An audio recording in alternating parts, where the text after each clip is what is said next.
자, 오늘은 이사야 선지자의 아주 강력한 예언, 그리고 그 예언이 우리에게 보여주는 완전히 다른 삶의 방식에 대해서 함께 깊이 들어가 볼까 합니다.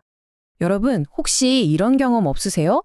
정말 열심히 신앙생활을 하는데도 마음 한편이 왠지 텅 빈 것 같고 공허하게 느껴지는 경험이요. 바로 이 질문이 오늘 우리가 살펴볼 이사야서의 아주 핵심적인 문제의식입니다. 당시 이스라엘 사람들은요, 종교적으로는 정말 누구보다 열심이었지만 정작 하나님과는 완전히 단절되어 있었거든요. 겉으로는 무척 분주했지만 속은 텅 비어 있었던 거죠. 자, 그럼 먼저 그들이 겪고 있던 문제의 본질부터 진단해 보겠습니다. 그 병의 정체는 바로 종교적인 활동과 하나님의 말씀에 대한 진정한 순종 사이에 놓인 아주 깊은 간극이었습니다. 당시 이스라엘 백성들은 정말 쉴 새 없이 제사를 드리고 절기를 지켰어요. 하지만 하나님께서는 그 모든 행위를 기쁨으로 받으신 게 아니라 마치 이 그림처럼 아주 무겁고 귀찮은 짐으로 여기셨다는 겁니다. 마음이 빠진 형식적인 예배는 그저 성전마당만 밟고 돌아가는 공허한 행위일 뿐이었던 거죠. 자, 이 표를 보시면 하나님의 마음이 정말 명확하게 보여요. 하나님께서 거부하시는 것과 진정으로 원하시는 것의 차이가 선명하게 드러나죠. 하나님께 중요한 건 종교적인 행위의 양이 아니었습니다. 바로 우리 삶의 방향이었던 거죠. 악한 행실을 그치고 정의를 추구하며 선을 배우는 삶의 근본적인 변화, 바로 그것을 원하셨던 겁니다. 와, 이 구절은 정말 충격적이지 않나요? 하나님께서 그들의 위선적인 예배를 견딜 수가 없다고 직접적으로 말씀하십니다. 너희 손에 피가 가득하다는 이 표현은 단순히 비유가 아니에요. 삶 속에서는 불의와 폭력을 저지르면서 드리는 예배는 하나님께 가증스러울 뿐이라는 아주 강력한 선언이죠. 그렇다면 이렇게 희망 없어 보이는 현실 속에서 하나님의 해답은 과연 무엇이었을까요? 하나님은 그냥 꾸짖기만 하시는 게 아니라 완전히 새로운 현실에 대한 놀라운 비전을 보여주십니다. 바로 여호와의 산이라는 비전입니다. 이 비전의 심장에는 하나님 나라라는 개념이 있습니다. 이건 무슨 지도에 표시된 장소가 아니에요. 뭐랄까, 사랑하는 가족 안에서 온전한 평안을 누리는 것처럼 하나님의 선한 통치와 다스림이 실현되는 영적인 현실, 그리고 그 안에서 누리는 완전한 안식을 의미합니다. 이사야의 비전은 정말 장엄한 선포로 시작돼요. 이 혼란스러운 세상의 마지막에 결국에는 하나님의 나라라는 새로운 영적 중심이 굳건하게 세워질 거라는 약속이죠. 그리고 그 나라는 가장 높은 산 위에 세워질 거라고 합니다. 이게 뭘 의미할까요?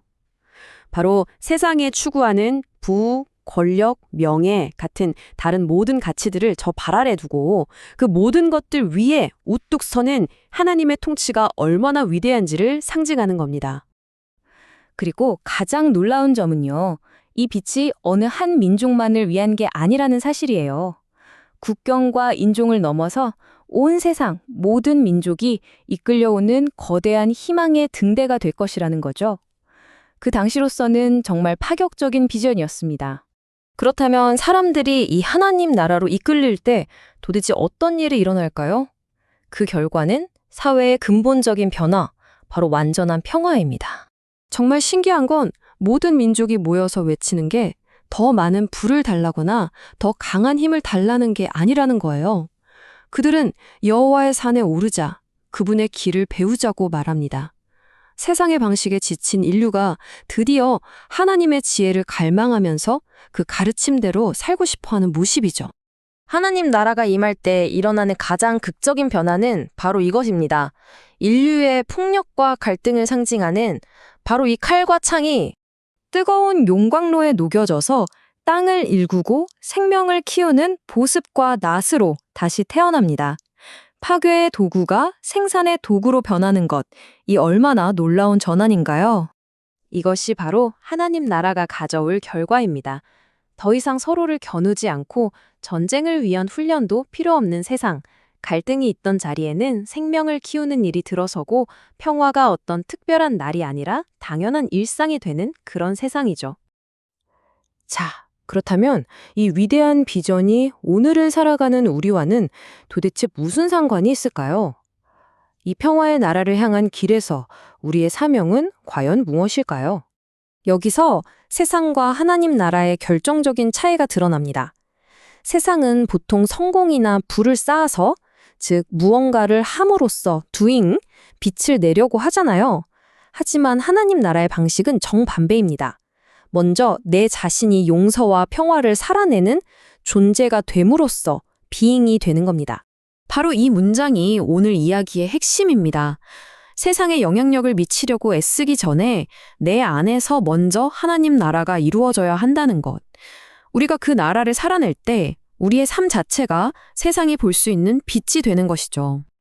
그러니까 우리의 사명은 우리 스스로를 높여서 빛을 비추는 게 아닙니다. 우리가 하나님 나라의 방식으로 묵묵히 살아갈 때 하나님께서 친히 그 삶을 마치 산 위에 있는 동네처럼 높이 들어서 세상이 볼 수 있는 빛으로 만들어 주신다는 겁니다.